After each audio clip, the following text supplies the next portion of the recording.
Sveiki sulaukę puikios vasaros, tačiau keliuose ir gatvėse to puikumo nėra. Apie tai ir yra laida Reidas. Pranešimas iš Kretingos skambėjo grėsmingai, jog Klaipėdos gatvėje susidūrė du automobiliai, yra sužeistų žmonių, o vairuotojas girtas. Atlėkėm, o čia pasirodo, jokių sužeistų žmonių nėra, tik kai ką buvo apėmęs psichologinis susijaudinimas, vairuotojai blaivus ir mašinas patraukė, kad kitiems nemaišytų, nuėjo pildyti eismo įvykių deklaracijų, savo bamperius pasikišę po pažastimi. Savo ekranuose matote mamą bėgančią į avarijos vietą Naujakiemio gatvėje, kai prie vaikų darželio pėsčiųjų perėjo automobilis su vairu dešinėje pusėje partrenkė vaiką. Štai jis dabar išlipa iš greitosios pagalbos automobilio su mama. Vaikas per avariją nenukentėjo ir su juo bus pakalbėta, kad nedėrėtų bėgti per gatvę, kad ir per pėsčiųjų perėję bėgo trise į parduotuvę, o vienas kliudytas. Na, ši vieta tiesiog yra deganti. Šalia vaikų darželis, atvažiuoja žmonės ir ryte, ir vakare vaikų pasiimti, ar juos į darbelį atvežti. Čia judesys, čia veiksmo pilna, o šiukšlių konteineris ar priparkuotos mašinos saugumo jausmo nelavina tikrai. Lavina baimę važiuoti ir nedaugiau. Incidentas baigėsi ant balto popieriaus lapo pasirašus, kad mama pretenzijų vairuotojui neturi. Tai gerai, nes kitas incidentas pėsčiųjų perėjoje netoks jau nekaltas. Taigi tą ketvirtadienį, kai kam ne viskas baigėsi pretenzijų neturėjimu, jeigu Naujakiemio gatvėje prie vaikų darželio per pėsčiųjų perėją bėgęs ir automobilio kliudytas vaikas per avariją nenukentėjo, tai kitoje avarijoje nukentėjusios moters būklė sudėtinga. Taksi automobilio Audi vairuotojas Bronius Miltelis gatve važiavo su keleiviais Taikos prospekto link. Antroje eismo juostoje vyriškis per vėlai pastebėjo per perėją einančią moterį ir vengdamas susidūrimo dar bandė pasukti pirmą juostą, tačiau pėsčioji vis tiek buvo kliudyta. Čia jau buvau sustojęs, aš nepamačiau bišķi per greit. Per greit važiavot? Su keleivis buvot? Jūs važiavot, kurie juosta dabar? Antrą. Pirmoji juosta sustojo praleisti? Taip, bet aš iš to per vėlai. Važiuoju nemačiau. Kai pamačiau, čiuožiau, bet jau. Aha, supratau. O per greit važiavo, tai kiek tas jau per greit? Kiek tas yra? 60. Nu, supratau. Norint taksistų uždirbti, reikia greitai dirbti.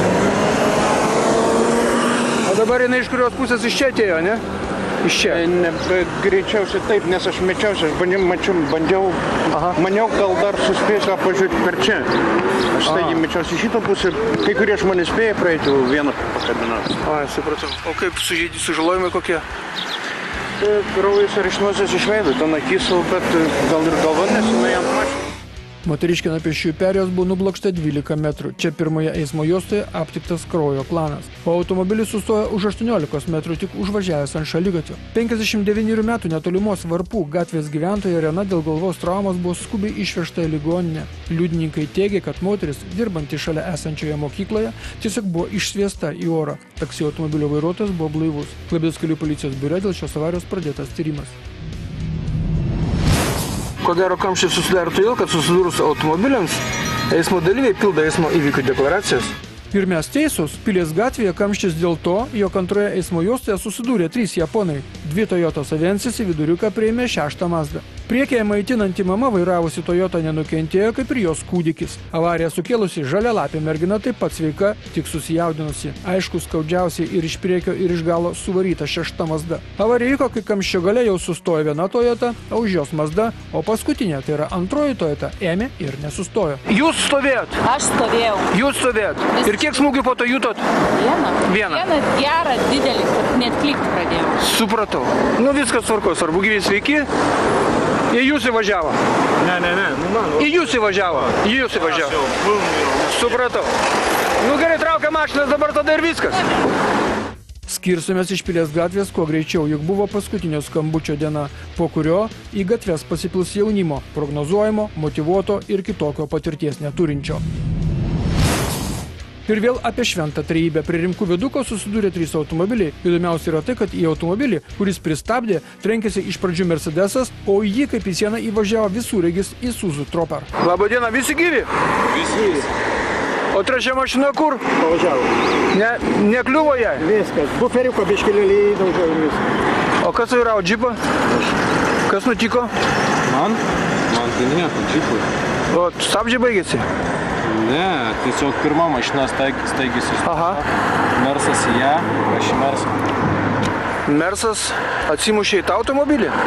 Tai čia 2 avarijos išeina? Taip. Bet Anas pretenzijų neturėjo? Ne, sustatėm protokolą. Parašė deklaraciją? Taip. Ai, supratau. Na, aišku, pildom deklaracijas, jeigu jau taip visiems čia viskas aišku, ir ne protokolus, o deklaracijas. Geriau su protokolais reikalų neturėti, beje, kaip ir su laukiniais žvėrimis. Apie tai kitas siužetas. Naktį iš penktadienio šeštadienį Palangos kelietės Prumalių sodės automobilis Audi A6 susidūrė su briedžiu. Gyvūnas žuvo. Pro avarijos vietą važiavę žmonės su kiuždyto automobilio vairuotojui Antanui iškvietė medikus, tačiau vairuotojas per avariją stebuklingai nenukentėjo. Labas vakaras. A pats vairavot? Jo. Pats vairavot. Nesužeistas gerai viskas? Viskas gerai, jokių. Nieko, tai pas jūs greitoji atvažiavo? Taip. Aha, bet gerai, viskas tvarkoj, nieko. Tvarkoj patikrinęs, vis gerai ir Vienas važiavot? vienas. Ir iš kur tas draugas pasirodė? Iš tos pusės. Iš tos per tos visus peršoko? Perėjau per tą peršoką ir užšoko. Aha, supratau. Supratau. Ir jisai vienas buvo? Vienas. Vienas? Jo. Nesitikėjote, aišku, tokio gyvulio pamatyti. Dar sustojo tokie tų žmonės, rusai. Aha. Ir su žmona matyti. Paprašiau jūs, tuo momentu, žinot, mane kaip. Taip. Iškviesti policiją.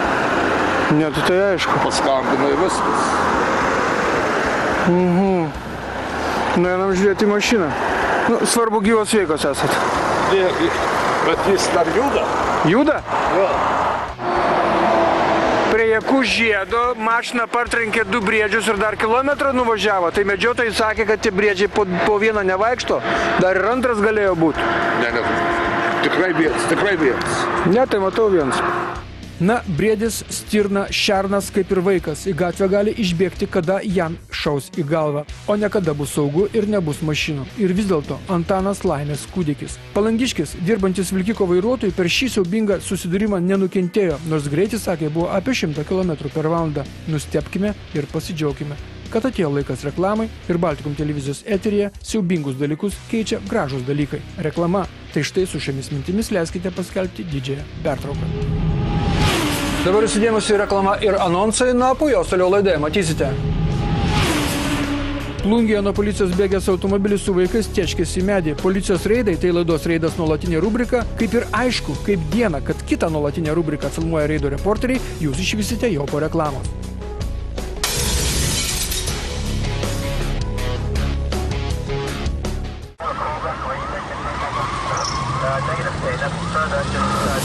Tiek reklamos ir anonsų, nuo mes tęsime laidą. Antroji reido dalis. Šeštadienį prieš 7 val. Ryto neįtin gausios kelių policijos pajėgos išsirikiavo Taikos prospekte. Sustabdžius tik antrą vairuotoją, paaiškėjo, kad jis automobilį Audi vairavo, kai teisė vairuoti atimta dar prieš 7 mėnesius už vairavimą išgėrus. Jam surašytas protokolas už vairavimą be vairuotojo pažymėjimo. Netrukus buvo pusteldatis labai pavojinga riba. Toyota vairuotojo organizme aptikta listina alkoholio norma 0,37 promilės. Vaikinas teigia, kad labai gera pamoka ateičiai. 0,37. Labai geros promilės. Man tokios patinka. O ką vakar darėt? Šiandien mačiau džiazukų girdėjau klausotės. O vakar ką? Vakar Ošio gimtadienis buvo. A, supratau. Bet nedaug vakar. Tai nieko nepavarė, žiūrėjau, 0,37 tai čia. Net netikėjau. Sustabdyto automobilio Renault vairuotojo buvo paklausta, ar jau perskaitė Karlo Markso Kapitalą, kurį vežiojosi pasidėjęs ant galinės palangės. Kaip dekoracija ar rekvizitą. Ir patinko jums ta knyga? Jūs visą perskaitėt? Čia kičas yra. Nu, tai supratau. Dekoracija mašinos, taip? Anksčiau buvo tas... Kamuoliai kažkada, kamuolius kažkada vežiojo. Policininko kepurės vežiodavo ant galinio stiklo. O kas pirmiau dar? Dostojevskio knyga? Nusikaltimas ir bausmė? Supratau, dabar Karlas Marksas. Ačiū, gerai, geros dienos, gero kelio. Pajėgoms persikraušius į Tilžės gatvę, čia 4 vairuotojų organizme aptikta listina norma alkoholio. Promilės nestulbinančios, bet vis tiek, kol alkoholio matuoklio ekrane užsižiebdavo koks nors rezultatas, vairuotojai jausdavosi sutrikę. Stažą turit? Turiu, Labą dieną. Turit stažą, gerai viskas? Tai gali gerti, žodžiu, kaip vyras. Ne, vakar truputį pabaliavam, nieko čia netiko. Mašinos dar Bet ne motinos pieną jų gėrė, ne? Ką tokį? 0,24. Geros promilės? Geras, bet nefilmuokit, nereikia. Geros promilės. Tai eikit užsirašyt. O štai blaivaus vaikino istorija, nors šiandien jo vestuvės grunto išvakarėse organizme neklojo. Norisi Labadiena. Vestuvės šiandien? Taip. Tai vakare nulių nebus. Ne, žinoma, kad negersim nei lašelio. Tai laimingo jums gyvenimo tada. Ačiū, dėkui. Pakelsiu jums, nesivarginkit. Pirštis, aš pliu. Nieko tokio. Nešalta važiuoti? Ant 120. Orčia, 50. 50 irgi šalta. 120 metų ir tokių teisių, ką galėčiau važiuoti. Buvo patikrintas tolumoje kelkraštyje, staiga sustojęs automobilis, jo vairuotojas išlipo ir pradėjo apžiūrinėti savo mašinos šviesas. Privažiavus policijos ekipažui, vaikinas paaiškino, kad jam mirksėjo iš priekio atvažiuojantis vairuotojai, tai jis ir pagalvojęs, kad jam signalizuoja dėl paties nedegančių šviesų, o pasirodo, kad jam signalizavo apie priekyje policijos vykdomą reidą. Tądien per policijos akciją sulaikytas tik vienas girtas vairuotojas. Kai Naikupės gatvėje, jis būdamas vidutiniškai neblaivus, savo 5 Mazdą bandė įvairuoti į kiemą. Ką rodo tokie reido rezultatai? Argi mes išblaivėjome? Ne velnio. Apie tai ir yra kitas siužetas iš Plungės. Naktį iš šeštadienio į sekmadienį apie 1:30 nakties Plungės centre policijos pareigūnai pradėjo vaikytis automobilį Audi, kuriuo, kaip vėliau paaiškės, važiavo 6 žmonės, tarp kurių bus ir 10 metų vaikas. Apie 1:30 nakties miesto centre Plungės policijos pareigūnų dėmesį patraukė keistai manevruojantis automobilis Audi 100. Policijos Škoda Octavia apsisuko ir pareigūnams įjungus švyturėlius ir garsinius signalus pabandyta sustabdyti automobilį. Tačiau šis padidino greitį ir nurūko stengdamasis atitrūkti nuo persekiotojų. Gaudynės prasidėjo Tumo Vaižganto gatvėje. Skriedama dideliu greičiu automobilis Audi 100 kelis kartus išvažiavo priešingą eismo pusę ir kliudė kelis bordiūrus. Savo ekranuose matote žiežirbas kylančias nuo išmetamojo vamzdžio kontakto su keliu. Sankryžoje su Salomėjos Nėries gatve bėgliai vos nesusidūrė su kairėn sukusiu automobiliu. Po to bėglių automobilis kliudė lenkiamą automobilį Citroen, numušė plateliškės automobilio veidroduką, netrukus Audi sumėtė, jis su galinė dešinė pusė trenkėsi į elektros apšvietimo stulpą, čia buvo prakirsta padanga, tačiau automobilis važiavo toliau ir iš Dariaus ir Girėno gatvės pasukęs į Stoties gatvę įsirėžė į medį. Automobiliu važiavo 6 žmonės, tarp jų buvo ir 10 metų vaikas. Įvykio vietą buvo iškviesti medikai ir ugniagesiai gelbėtojai. Bėglių automobilio vairuotojas 26 metų Plungiškis Artūras niekada neturėjo vairuotojo pažymėjimo. Jam nustatytas vidutinis girtumo laipsnis 1,99 promilės alkoholio. Į ligoninę išvežti 2 keleiviai. Plungės gyventojui, gimusiam 1983 metais, štai tam su šviesia striuke diagnozuotas galvos sumušimas ir kirsta galvos žaizda. Jis sėdėjo gale. Priekyje keleivio sėdynėje sėdėjusiai 24 metų klaipėdietis sumuštas kūnas ir nosis. Stovi jį dabar rami ir stebi, kaip tramdomas girtas ekipažas. Vėliau abu sužeistieji paleisti gydytis namo. Automobilis buvo neapdraustas civilinės atsakomybės draudimu, jam neatlikta techninė apžiūra. Plungės rajono policijos komisariate dėl šios avarijos pradėtas tyrimas. Žodžiu, Plungėje yra reikalų. Štai matote tuščio sekmadienio vaizdelį iš tos pačios tuščios Tumo Vaižganto gatvės. Vaizdo registratorius fiksuoja absurdišką atbulinę avariją. O absurdiška todėl, kad reikia tiesiog jausti savo syvais, jog sekmadienį kažkas gali būti tavo gale, net ir tuščioje Plungėje. Stumėsi atbulas krovininis transportas, vairuotojo, kur tamsa žiūrite? Viskas. Avarija. Štai ir Vaičekauskas, tai tas su šviesia striuke dešinėje pusėje iš kažkur išdygo. Nu tik atvažiavau Plungėje ir avarijų pradėjau. O turi deklaracijas? Turi. Jis yra nufilmuot pons, kaip atbulas važiavo. Čia variantų nėra. Nespėjau su pipino, norėjau. Pipinot? Aš jam pipinau. Aš žiūriu, negaliu patikėti, lenda ir viskas. Aš per raudoną šviesoforą stoju. Kur pon žiūrėjot? Aš žiūrėjau ne vienos mašinos.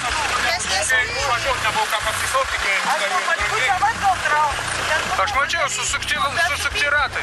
Ką darysit? Turi deklaracijas? Jeigu neturi, duočiau. Taigi skirstomės iš čia greičiau, nes pasirodo net ir Plungėje kamščius galima padaryti. Pildome deklaracijas ir skirstomės. Jūs ten, jie ten, o mes į paskutinę laidos rubriką. Nors ne, tądien sekmadienį dar viena keista istorija atsitiko Klaipėdoje. Sekmadienį po pietų buvo gautas pranešimas, kad Mogiliovo gatvėje autobusų stotelėje iš keleivinio autobuso iškrito keleivė. Na, nebent taip žmonėms pasirodė. Kas čia atsitiko? Na, jis iškrito greičiausiai, lipdama iš autobuso. Bet čia greičiausiai. O jūs pamatėte, dabar save privažiavęs jau viską čia? Nu, laba diena. O tai to moteris iškrito iš autobuso, ar kaip čia bus? Nu, kaip supratom, aš irgi privažiavau, atkėjau gulėjau. gulėjo. Jau gulėjo. Bet čia negalit būti užtikrinta, kad jinai iškrito iš autobuso. Ne, mes kaip supratom, tai jinai, kai lipo iš autobuso, jinai ar paslydo, ar negerai lazdelę padėjo, ar koja praslydo. Autobusas jau nuvažiavo, moteris važiavo, sako, toks jausmas, kad vos ne iš paratų. Supratau. Tai atrodo, kad jinai iš paratų tikrai labai. Ai, supratau. Bet tai autobusas nuvažiavo, kaip bebūtų, ne? Ne, nenuvažiavo, jis stovėjo, buvo atėjęs, viskas gerai, policija kalbėjęs, yra ten ir liudininkų, ir numeris užsirašė, viskas gerai ir policija jį paleido. Ai, supratau. Bet greitoji tai važiavo 15 minučių. Per pirminę apklausą paaiškėjo, kad senyvo amžiaus moteriškės net nebuvo autobuse. Taip nebent sakė vairuotojas. Taip jis paaiškino. Ir toliau buvo jam leista važiuoti maršrutu. Pasirodo, kad moteriškė pati kažkaip nepatogiai statė koją, lazdelę ir griuvo nuo šaligatvio į gatvę. Garbaus amžiaus moteris išvežta į ligoninę. Ten paaiškėjo, kad griūvant jai išnyro klubo endoprotezas. Policija jokio tyrimo nepradėjo. Tačiau kitoje rubrikoje jai darbo atsiras. Gerbiami komisarai, griebkime kotelius ir rašomės pažeidimus bei nenaudėlių valstybinius numerius.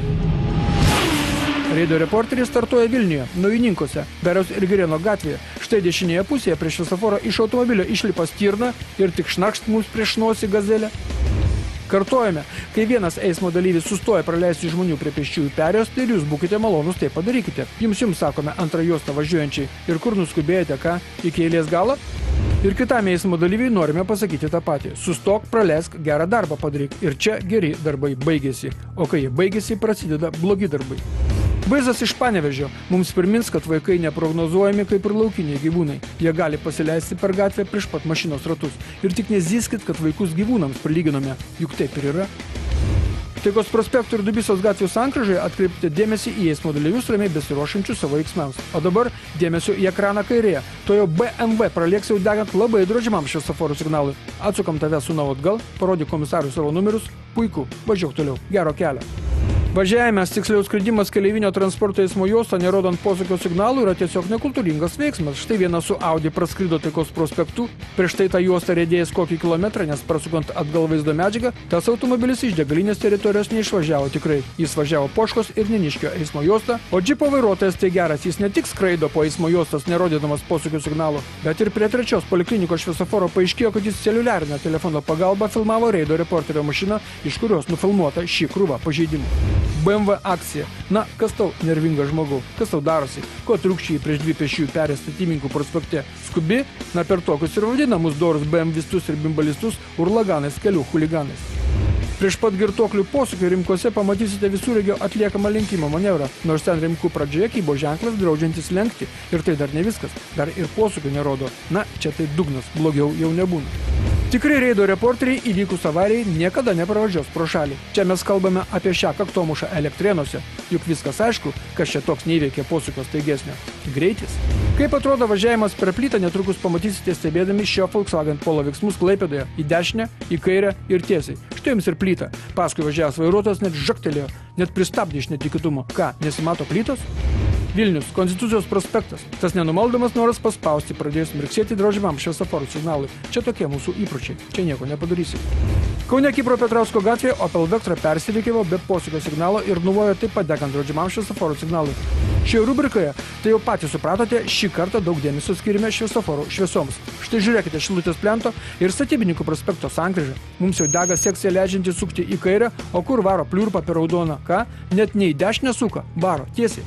O dabar pamatysite savaitės pavairavimą Klaipėdoje, Taikos prospekte. Stebėkite, kaip veikėjas su Mercedesu atvažiuoja jau degant raudonam šviesoforo signalui ir tai dar ne viskas. Jis kalba telefonu ir dar pypina, kad žmonės pasitrauktų jam iš kelio. Na, nieko nuostabaus, kad jis buvo palydėtas žudančių moters žvilgsnių. Šiandien sakau jums sudėv, pasimatome kitą antradienį, 8:30 vakaro, Baltikum televizija rodys Reidą. Būkite aplankyti ir laukit staigmenų. Iki.